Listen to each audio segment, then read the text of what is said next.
Provident fund అమ్మేశాడు, voluntary retirement పెట్టేశాడు, వచ్చిన డబ్బంతా కొడుక్కి ఇచ్చేశాడు. వాడు ఎంఎస్ చదువుకుంటానని అమెరికా విడిపోయాడు. నాన్నగారు ప్లేస్మెంట్ వచ్చిందండి నాకు చదువుకుంటూ ఉండగానే అన్నాడు, మంచి ఉద్యోగంలో చేరిపోయానన్నాడు, మేడ కట్టేసుకున్నానన్నాడు, 2 కార్లు కొనేసుకున్నానన్నాడు.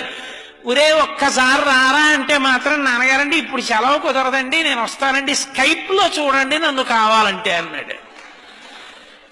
ఎప్పుడో వస్తాడు వాడు, ఉన్నదంతా వాడికి ఇచ్చాడు. ఒరే నాకు ఇస్తావా అని అడుగుతాడా తండ్రి? అడగడు.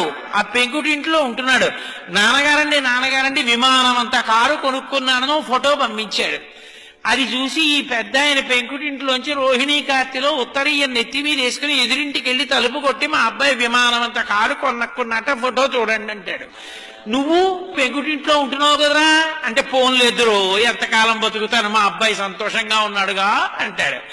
కొడుకు యొక్క సంతోషాన్ని చూసి సంతోషించగలిగిన వాడు తండ్రి.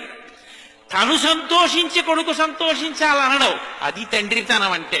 తండ్రి కష్టపడి పెంచి పెద్ద చేసినంత కాలం తండ్రి దగ్గర అనుభవించి ఆఖరణ తండ్రిని తీసుకెళ్లి వృద్ధాశ్రమంలో చేర్చి పెద్దవాడైపోయినటువంటి తండ్రి కొడుకు వచ్చి పక్కన కూర్చుంటే చాలు, కొడుకుతో కలిసి తిరుగుతున్న తండ్రిని చూసి నా మనవలు కూడా నాతో ఇలా ఆడుకుంటే బావుణ్ణు, నా కొడుకు కూడా ఇలా పడుకునే ముందు నా పక్క మీద కూర్చుంటే బావుణ్ణు, నన్ను చేయి పట్టుకుని దేవాలయానికి తీసుకెడితే బావుణ్ణు, సీతారామ కళ్యాణం అవుతుంటే నాన్నగారండి తీసుకెళ్లి కారులో దింపితే బావుండంటే ఖాళీ లేదని ఏడాదికోసారి జైల్లోంచి బెయిల్ మీద వచ్చిన వాళ్ళ ఎప్పుడో అమెరికా నుంచి సంవత్సరానికి ఓసారి 20 రోజులు వచ్చి వెళ్ళిపోయి పిల్లలకి ఇంగ్లీష్ అలవాటు అయిపోతే నాయనమ్మ వాడికో జంతికలు చేసి పెడదామని వాడితో మాట్లాడదామని దగ్గరికి వెడితే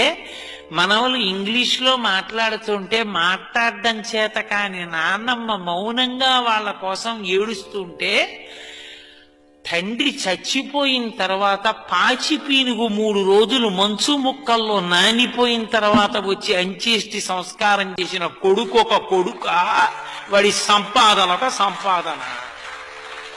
తండ్రి పక్కన కూర్చున్నవాడు తండ్రిని సంతోషపెట్టినవాడు కొడుకు. విదేశాలు వెళ్ళొద్దంటలేదు, ఉద్యోగాలు చెయ్యొద్దంటలేదు. కానీ తల్లిదండ్రులు పెద్దవాళ్ళు అయిపోయిన తర్వాత వాళ్ళ సంతోషాన్ని తీర్చడం కూడా కొడుకుల కర్తవ్యం. కొడుకు లాంటి వాళ్ళు చాలా మంది ఉండొచ్చు, కూతురు లాంటి వాళ్ళు చాలా మంది ఉండొచ్చు. కానీ కన్న కడుపున పుట్టిన కొడుకు కొడుకి, వాడికి ఆ కర్తవ్యం లేనప్పుడు వాడికన్నా ఇంట పెరుగుతున్న పెంపుడు కుక్క మీకు.